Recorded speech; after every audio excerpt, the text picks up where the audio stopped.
Olá,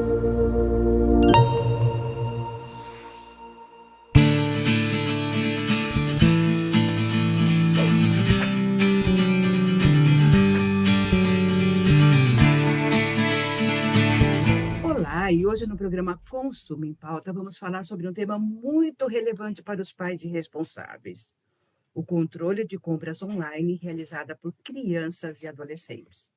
Com a crescente facilidade do acesso à internet, muitas dessas compras acontecem de forma acidental, mas há também casos em que os menores fazem essas aquisições intencionalmente, muitas vezes sem ter noção do impacto financeiro que isso poderá causar no orçamento familiar.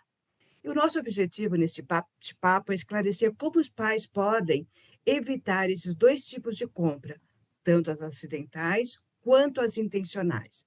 E como o consumidor pode tomar providências, além de discutir a responsabilidade dos varejistas. E para nos aleitar sobre o assunto, vamos conversar com Erlon Labuti. Espero que tenha falado certo o nome dele, mas senão ele me corrige. Especialista em varejo e consultor de franquias. Ele já está aqui com a gente de forma online. Erlon, seja muito bem-vindo ao programa Consumo em Pauta e muito obrigada por aceitar o nosso convite para falar de um tema, até certo ponto, bem espinhoso nos bolsos dos nossos pais, né, brasileiros. Que legal, eu que agradeço aí a oportunidade, um prazer poder conversar com você e tentar, né, contribuir aí para que realmente, como você falou, é um tema espinhoso e que a gente consiga evitar ao máximo essas situações aí desagradáveis que são ruins para os pais, são ruins para os filhos, né, que cometeram, Uhum. né, alguma situação assim, e são ruins para os varejistas, né, que também acaba tendo ali uma venda que não foi uma venda real, uma venda correta. Então, é um tema ruim para todo mundo, mas vamos tentar evitar ao máximo aqui, trazendo, né, uma reflexão e uma orientação nesse sentido. E o que você pode explicar, como você pode explicar, ou se tem alguma explicação, esse crescimento das vendas online feitas, de compras online, na verdade, né? Feita por crianças e adolescentes, sem autorização dos pais? Qual é o motivo Olha, principal? acho que talvez o motivo principal é a questão realmente da facilidade para essas compras, né? A gente, nessa correria, todo mundo quer facilitar a sua vida e é justo, e para que a gente perca, né, menos tempo em cada momento, em cada situação que a gente precisa, a gente vai facilitando. Então já deixa o cartão, né, salvo no aplicativo, já deixa as senhas salvas no celular, então tudo fica muito facilitado. Próprio, daí falando do varejista, né? A gente tem muita pesquisa em que quanto menor atrito, ou seja, quanto menos passos, quanto menos informações, quanto menor a chateação ali, maior a satisfação do cliente, maior venda. Então tá todo mundo, né, falando assim dos adultos, né, tanto os compradores, os pais, quanto os varejistas, querendo facilitar que essa compra seja sempre muito fácil, muito fluida, muito automatizada. E é justo e ok, só que daí isso quando, né, o celular, ou mesmo o computador, o tablet está na mão da criança, tudo isso que é feito para facilitar o dia a dia dos pais acaba facilitando essas compras pelas crianças, né? Algumas vezes acidentalmente mesmo, até tem adultos que compram de maneira acidental, né? Porque hoje é tão fácil que às vezes você está vendo alguma coisa, quero saber o preço, quando você viu ali, seu pedido já foi efetuado, porque a gente já fez tudo isso, né? Já deixou salvo lá cartão, senhas e não sei o que, cadastro. Então é uma preocupação que temos nós até como adultos para não fazer uma compra acidental, que às vezes até acontece. Imagina para uma criança, né, que está menos atenta ou está menos preocupada, sabendo até que tudo isso pode acontecer. Então esse é o principal motivo. Está muito fácil isso acontecer. E claro que tem um desdobramento aqui que a gente pode entrar, que daí é a questão até comportamental, que, né, nessa relação com a tecnologia e na própria relação dos pais, às vezes, com as crianças, né? Dando muita liberdade, e essa liberdade a gente vê que tem que ser acompanhada de uma orientação, de um cuidado, porque senão realmente a chance disso acontecer é grande, e é o que a gente está vendo, né? Como você falou, tem aumentado e tem aumentado muito mesmo isso. Então, de uma maneira resumida, eu colocaria a facilidade das transações e uma questão comportamental também que a gente pode discutir. A gente está falando aqui em compra acidental e compra intencional, mas a gente tem a compra por curiosidade, né? Também da criança e do adolescente. Deixa eu ver como isso funciona. Principalmente mais da criança do que do adolescente. Eu acho que o adolescente está mais na compra intencional mesmo, mas a criança tem a compra por curiosidade, né? E aí, como que os pais, além do diálogo com os filhos, ele consegue travar de alguma forma, tem mecanismos que possibilitam que ele trave essa função compras dentro dos aparelhos dele? Ah, legal. Então tem sim, tá? Tem muitas ferramentas para que a gente possa evitar isso, essa compra, né, por curiosidade. E aí, só que a gente tem que saber sempre que a gente vai, não, os pais estarão abrindo mão, às vezes, dessa facilidade para quando eles forem comprar, mas é uma relação ali de colocar na balança, né? Acho que vale a pena, quando eu, como pai, for comprar, não ser tão fácil, saber que eu vou ter que dar uns passos a mais, mas assim eu evito isso. Então, em vários aplicativos em que são de uso comum, você já pode selecionar justamente uma verificação ali em 2 etapas. Então, na hora de fazer uma compra, você clicou, né? A criança clicou por curiosidade, opa, mas vai receber, o pai vai receber um WhatsApp uma mensagem mesmo, um SMS com um código que vai ter que entrar e cadastrar lá para que aquela compra seja efetuada, né? Não aconteça num só toque.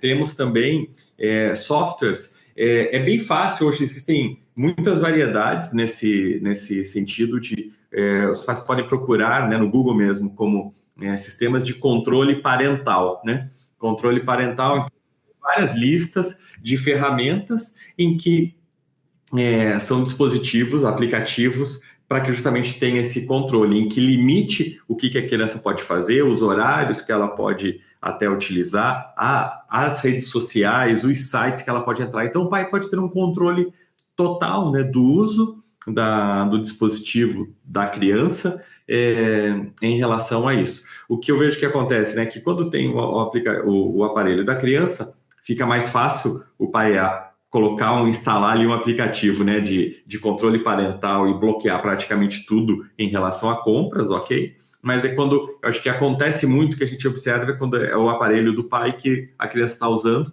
em que daí, como ele não colocou todas essas travas, porque prejudicaria o seu próprio dia a dia ali, só que acaba dando essas brechas. Tá, mas me diga uma coisa, fiquei com uma dúvida aqui. Quando você coloca uma autenticação em 2 fatores, se é um adolescente, ele mesmo vai ter acesso ali, se ele está com o celular do pai, vamos dizer, do pai ou da mãe ou de alguém, ele mesmo vai ter acesso a esse código que vai vir com dois. E ele sabe que isso acontece, ele vai ter que entrar, ele vai ver pelo SMS, veio pelo WhatsApp, ele vai ter acesso a isso. A criança talvez nem tanto. Agora, como fazer, então, para que esse adolescente... E ainda tem uma outra questão que eu queria colocar. O próprio adolescente já tem o celular dele, e às vezes o próprio pai e a mãe cadastra o seu cartão para que ele tenha acesso. Quer dizer, são 2 situações que talvez eu não tenha, eu como mãe não tenha como controlar isso. E aí, esses programas, esse software parental, eu consigo fazer alguma coisa? Consegue fazer também. Vai travar muito. Sempre quando a gente trava, vai travar também as funcionalidades, né? Então, mas é possível, por exemplo, bloquear as compras em determinados sites, em determinadas redes sociais, de uma forma total. Ou, por exemplo, aquele cartão que ele está disponibilizando, no caso dos adolescentes, né? A gente vê às vezes, eu vou deixar o celular com um cartão cadastrado para que ele faça o seu lanche na escola, para que ele vá na cantina e tal. Só que, então, a gente colocar um cartão virtual com limite também configurado, limite de valores de transações, né? Então, dá para você dizer, olha, você vai para a escola 20 dias esse mês, então você vai fazer 20 transações de até R$ 30. Então, ele está sabendo, ou pelo menos está bloqueando, que se ele começar a usar aqueles valores daquele cartão para outras coisas, depois ele não terá, né? E também é só uma no dia. Então, veja que a tecnologia permite, né, a gente reduzir bastante mesmo nessas questões em que o adolescente ele tem a consciência de que ele está fazendo, aí, como a gente falou, né, não é uma compra acidental, é uma compra intencional, mas sem a responsabilidade. Então, tem como a gente travar, tanto no próprio, na situação do cartão, por exemplo, disponibilizado, nos sistemas de controle parental, mas aqui o que eu vejo talvez seja mais importante, a minha preocupação maior seja a questão da conscientização, né? Da formação mesmo, dessa relação, porque isso, puxa, vai gerar um prejuízo para os pais, mas a gente vai vendo que essa geração, às vezes, crescendo já sem essa consciência da relação com o dinheiro, da relação de compra, né, daqui a pouco eles terão prejuízos muito maiores, não só esse prejuízo dando para o pai, mas prejuízo para a sua própria vida. Então, existem até algumas instituições, tem um de educação financeira para crianças, para adolescentes, para que essa relação de consumo ela seja uma relação, né, já de uma forma estruturada, que ela saiba as consequências, que ela possa fazer. Então, tem muita coisa. Eu acho que aqui, nesse caso, nesse exemplo que você colocou, a minha preocupação, enquanto que com as crianças fica uma preocupação maior com a tecnologia pela compra acidental, né? Com os adolescentes fica uma preocupação maior com a questão de formação, de educação, de conscientização, para que realmente isso não afete só o pai nesse momento, que pode ter, às vezes, um prejuízo grande. Tem vários casos que às vezes aparecem na imprensa de prejuízos grandes que são gerados, e é uma coisa terrível, mas pode ser pior ainda, pensando depois num jovem, num adulto que não teve essa preparação. E é uma coisa nova, né? Porque antes nas gerações anteriores, a gente não tinha essa facilidade. Então, realmente é um cenário diferente e a gente tem que ter essa preocupação em preparar esses jovens, esses adolescentes para uma vida adulta de gestão financeira, de consumo consciente, para que eles não tenham depois prejuízos, talvez até maiores, na sua própria vida. Concordo plenamente com você. Eu acho que a educação financeira tem que começar dentro de casa, mas aí a gente tem que começar da educação financeira primeiro para os pais, infelizmente. É verdade. Né? Eles não conseguem passar uma coisa que eles não praticam, né? Infelizmente, no Brasil ainda tá nisso, né? A gente tá. A gente vê, né, em outros países, às vezes tem a educação financeira, já tinha educação financeira nas escolas há muitas décadas atrás. Então, né, os adultos de hoje já tiveram essa formação. E a gente não tem, as crianças, na grande maioria das escolas, acaba não tendo ainda. Então, a gente vai continuando com esse problema. Com certeza. Agora, essas ferramentas que você colocou aqui, basta uma busca na internet, ali a gente consegue dar um Google, a gente consegue chegar até ela. Essas ferramentas, elas são gratuitas? Tem ferramentas gratuitas? Ou os pais vão ter que pagar para, de repente, dar essa trava no celular? Existem ferramentas gratuitas, mas vamos pegar, assim, colocando em categorias, eu vejo que uma que é gratuita e todo mundo tem acesso, acho que é só falta de, às vezes, de se atentar para isso, é essa questão das configurações do próprio cartão, né, de crédito, que a maioria dessas compras são realizadas por cartão, então, de configurar, criar cartões que realmente com limites de número de transações, com limite de valores de compra, então é gratuito, que já está dentro do seu cartão de crédito lá essa função, é só a gente utilizar. Em muitos aplicativos de compra mesmo da própria loja, como a gente falando um pouco do varejista, ou mesmo das ferramentas, dos games, né, que são aí a gente está falando do varejo, mas os jogos aí são grandes vilões aí quando a gente fala disso, permitem na própria configuração da conta desse jogo já criar esses bloqueios, essas travas, essas não autorizações. Então também é gratuito, depende de um pouco de tempo e de dedicação ali dos pais para fazer essas configurações. A gente tem essas ferramentas que podem ser baixados, esses aplicativos que normalmente eles têm versões gratuitas, que são um pouco limitadas, mas que atendem ali muitos casos, né? E para uma situação, vamos dizer, mais crítica, um aplicativo pago pode até fazer sentido, que normalmente são valores baixos, e pensando assim num risco, e principalmente, né, alguém que já teve já teve um prejuízo às vezes grande, vai ver que, puxa, se eu tivesse gasto esse valor com o aplicativo ali de controle, teria valido muito a pena, porque teria Uhum, evitado aquilo de acontecer. E, uhum. e a gente, então, são esses dos pontos de vista dos pais, e a gente também pode pensar já e conversar do ponto de vista dos varejistas, né, dos lojistas É, também. eu quero chegar a isso sim, Elon, mas aí tem duas questões ainda que eu queria colocar. Essas travas, inclusive, ajudam também as pessoas, se de repente elas tiverem o telefone furtado, quer dizer, não serve só para as crianças, né, ou adolescentes não usarem, mas também pode ser usado, uma questão que a gente tem bastante problema, né, também. Agora, e o Pix? Agora a gente tem o Pix no celular, e inclusive está saindo agora o Pix por aproximação pelo celular, o Pix já fica lá. Eu não tenho já travas para isso, para usar o Pix, para não deixar com que as crianças usem o Pix? É bem lembrado, né? Essas outras situações, não só de furto do celular e até de fraudes mesmo, né? De hackers. Então, todas essas preocupações, eu acho que é legal quando a gente abre esse tema falando da preocupação das compras das crianças e dos adolescentes, mas a gente vê que é toda uma questão de comportamental, cultural, né? A gente vai querendo essas facilidades e vai habilitando a compra por aproximação, né? Claro, se alguém rouba o celular, fica muito fácil de ter essas compras realizadas. Então, é toda uma preocupação de habilitações também da ferramenta. Do Pix, eu não cheguei a conhecer ainda uma ferramenta externa para bloquear essa situação do Pix, tá? Imagino que logo, talvez já tenham ou estejam sendo desenvolvidas, mas também, mais uma vez, eu acho que as configurações de conta, né, de acesso, porque o Pix precisa muito acesso à conta do banco.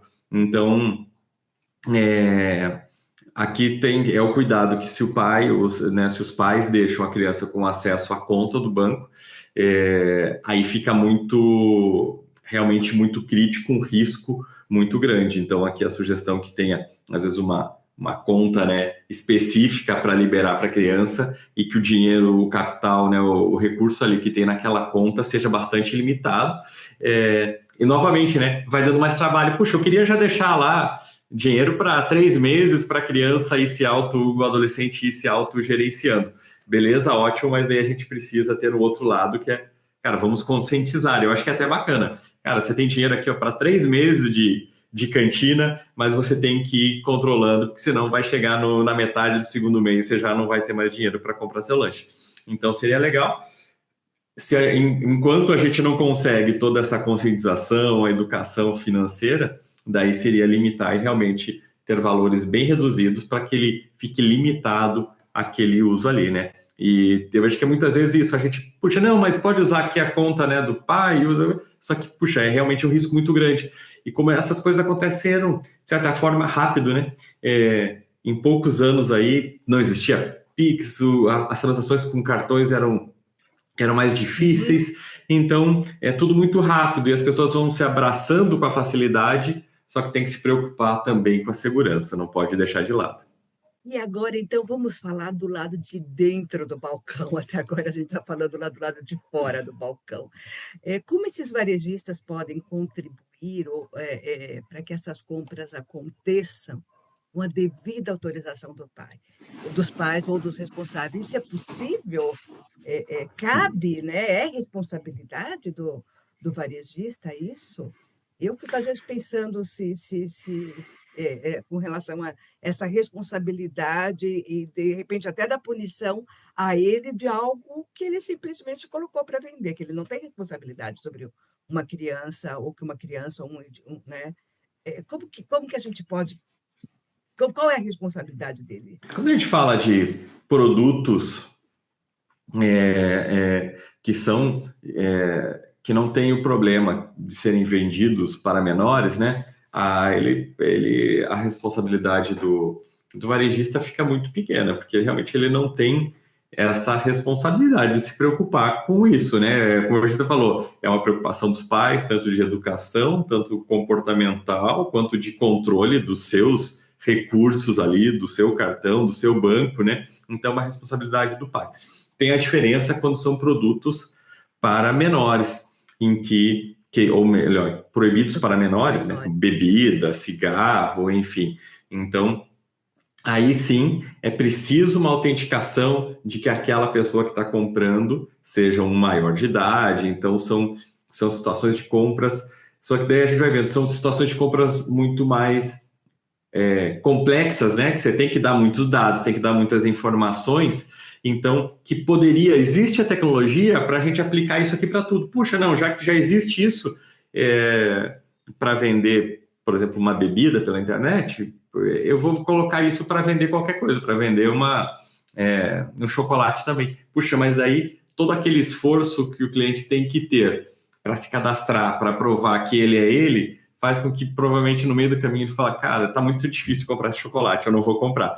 Então, a gente acaba perdendo muita venda se a gente, apesar de existir tecnologia para isso, se a gente não exigir. Por exemplo, tem uma tecnologia que é o 3D, né? Às vezes, quando fala de 3D, a gente pensa sempre em três dimensões, mas aqui o 3D significa três domínios, porque tem, né, a pessoa que está comprando, tem o emissor, tem o próprio varejista, né, a empresa do cartão, os bancos. Então, são esses domínios que tem que estar todo mundo validando todo mundo tem que validar essa transação para que ela aconteça. Então, essa é uma ferramenta que o varejista pode utilizar, está disponível, mas aqui a gente realmente tem essa dificuldade de colocar, não por má vontade do varejista, mas porque a gente sabe do impacto que vai ter nesse volume de vendas. Quer dizer, essa é uma venda muito segura, mas eu perco muitas vendas, né? As pessoas às vezes vão abrir mão de comprar naquele site que tem todo esse mecanismo de segurança para que a gente possa oferecer essa segurança, mas eu perco faturamento. Então, o varejista depende dessa venda. Então, a gente tem tecnologia para isso, mas nem sempre ela é aplicável. Quando são casos, talvez sim, de compras com valores elevados, de valores muito altos, ou de produtos que não podem ser vendidos para menores, a gente vê que já tem essa preocupação, e como já tem tecnologia, e isso fica muito mais seguro. Mas até hoje, com as ferramentas, né, de verificação facial, então dá para você fazer um processo ali muito, muito seguro, que você garanta, não, eu sei que exatamente quem está comprando é a pessoa, ou seja, é o pai, se é outra, se é criança, se é o adolescente, eu não vou vender. Mas isso acaba dificultando muito o processo de venda, né? Como que a minha parte é a questão do varejista, da venda, a gente tem essa preocupação muito grande. Se fosse só um profissional assim da tecnologia, fala, cara, não, eu resolvo todos os seus problemas, né? Você não vai ter nenhuma venda gerada de forma aí por um adolescente, por uma criança, acidental ou intencional, de uma maneira que ele não deveria fazer, só que prejudica o negócio. Então, nessa relação de consumo, a gente tem que colocar isso na balança. O 3D que você está falando, está se referindo é o 3D Secure, que inclusive tem alguns países que para venda via cartão é obrigatório, né? Sem isso você não consegue vender. No Brasil ainda a gente não nem usa nem é obrigatório, né? Não temos isso. Exatamente, Tá. exatamente. Uhum. Esses É, tempos, como curiosidade, eu fui fazer uma compra internacional e tinha esse requisito e aquela coisa, você não ele não sabe como usar e sabe, até entrando em contato com o banco mesmo, o atendente ali, ele nem sabe, né? Porque realmente no Brasil ainda não. culturalmente não é utilizado. E não é obrigatório também, obviamente. Por outro lado, o varejista, eu sei que há uma massa de pedidos que cai ali a todo momento, que não daria tempo dele fazer uma análise, mas ele não teria algumas coisas que poderiam chamar a atenção dele. Eu vou te colocar um caso aqui de uma pessoa que me escreveu e falou que a filha queria, uma filha de 12 anos, queria um determinado calçado que está na moda ali, que eu não sei qual é, e ela disse que não, porque era muito caro, não ia comprar. Ela entrou no marketplace, a menina entrou no marketplace e comprou 4 pares. Nossa. Quer dizer, isso claro que a mãe deixou disponível lá para ela fazer tudo isso, é uma responsabilidade da mãe também, mas de repente você vê ali alguém comprando 4 pares de um número, sei lá, 32. Não teria chamar a atenção do lojista isso? Vou precisar ser aqui um pouco, como que é, pró-lojista, né? Aham. Eu vejo que uma compra talvez muito absurda, eu acho que geraria talvez essa, não uma responsabilidade legal, mas uma responsabilidade ali, né, do negócio mesmo. Puxa, alguém que está comprando 20 pares, porque às vezes, senão também é muito difícil, né? A competitividade do mercado, dos negócios, do e-commerce é muito grande. Então a gente sabe que do lado de cá tem um esforço grande para venda, para gestão da equipe, para gestão logística, para entregar. Se a gente faz a compra, e a gente quer que chegue o quanto antes, quer que chegue rápido, se demora um pouquinho, a gente já cancela, a gente já vai lá e faz uma reclamação, né? Então, sabe, acho que o varejista ele tem tantas preocupações ali para o seu negócio, e se ele está disponibilizando o produto da forma correta, né, informando o preço, se ele não está tendo uma atitude antiética, uma atitude de uma propaganda enganosa, eu defendo que a gente não deveria colocar para ele esse peso dessa responsabilidade, porque senão, além de tudo que ele precisa fazer para ganhar o seu dia a dia ali, né? Além disso, ele ter essa preocupação que eu acho que aqui, né, teria que ser uma questão da família, dos pais, né, realmente ter essa educação nesse sentido. Então, aqui eu vou ser um pouquinho parcial, talvez, nesse aspecto, né, de que eu acho que a gente tem que dar os devidos pesos, porque senão acaba tudo a gente jogando para o varejista, para o empresário, né? E acho que a gente tem que dividir um pouco aí. É um problema geral de todo mundo, e claro que quando acontece uma compra dessa, a pessoa também, o pai vai ficar insatisfeito, vai procurar fazer esse cancelamento, vai percorrer aí os seus processos, e vai ser um desgaste, vai ser também um prejuízo, né, de alguma forma para o varejista, mas eu acho que a gente tem que assumir, né, um pouco, e eu acho que até essa mudança rápida de comportamento, acho que o alerta seria que os pais puxem um pouco da sua responsabilidade, né, na criação, na formação, e não terceirizem, né, para o lojista lá que está no seu dia a dia ali do seu negócio. E falando nisso, falando de responsabilidade, a responsabilidade seria realmente dos pais, eu concordo disso também, ou dos responsáveis, mas se é uma compra online, foi até o que eu conversei com essa pessoa, se é uma compra online, ela ainda tem uma medida legal, que é o prazo de arrependimento, de devolver isso em 7 dias da data que ela comprou, né? Que a filha comprou. Ela poderia, se ela perdeu esse prazo, aí realmente eu até brinquei com ela, falei assim, nossa, 2 vezes, né? Você perdeu, né? 2 vezes você deixou de ensinar a filha, deixou de criar alguma trava ali e deixou de usar essa determinação legal que você tinha direito. Mas eu não conhecia, então vamos conhecer, né? Vamos conhecer o É, produto, né?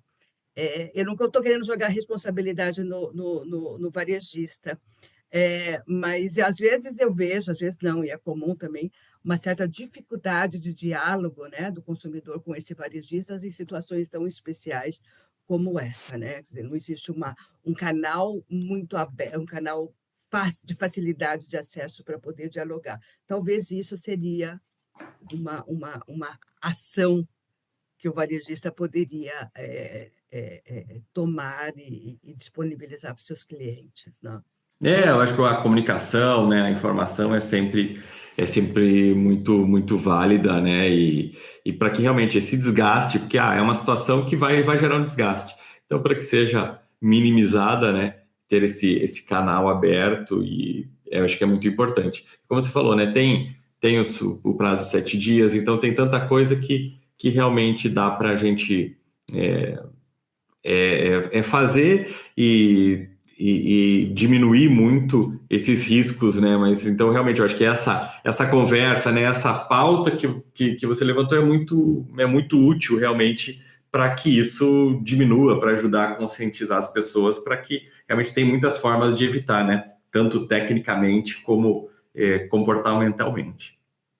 Resumindo, porque o nosso tempo acabou, infelizmente, resumindo, a gente tem que dizer, pelo que tudo que a gente conversou aqui, pais irresponsáveis por criança e adolescente, aprenda a educação financeira e passe isso para os seus filhos. Esse Hum. é o melhor caminho, né? Eu acho que esse é o resumo. Se a gente espremer toda a nossa conversa, eu acho que essa é a essência. Sabendo que existem ferramentas tecnológicas para ajudar, ótimo, mas esse é a primeira preocupação deveria ser essa, da educação, a conscientização. E eu sempre coloco a educação financeira dentro de um aspecto maior, educação para o consumo, né? A educação financeira faz parte de um processo maior que a educação para o consumo, e a educação para o consumo tem vários tentáculos aí, né? Não é só o financeiro, mas é saber também o que está comprando, para quem está comprando, por que está comprando, uma série de coisas, e como está pagando, tudo. Então, eu acrescento aqui isso, né? Vamos pensar bastante Perfeito, perfeito. na educação financeira, mas vamos pensar mais na educação para o consumo, né? Exatamente. Eu acho que aí fica uma visão, né, bem completa, bem adequada, que com certeza vai tirar os nossos problemas aí. Erlon, muito obrigada por ter participado com a gente aqui. Muito obrigada pelas informações que você trouxe. O papo foi muito agradável, que passou tão rápido, né? Faça rápido mesmo. Te agradeço muito, tá? Eu que agradeço, fico à disposição, foi muito legal aí, acho que foi bem fluido, bem agradável, e fico à disposição aí, o que precisar pode contar com a gente.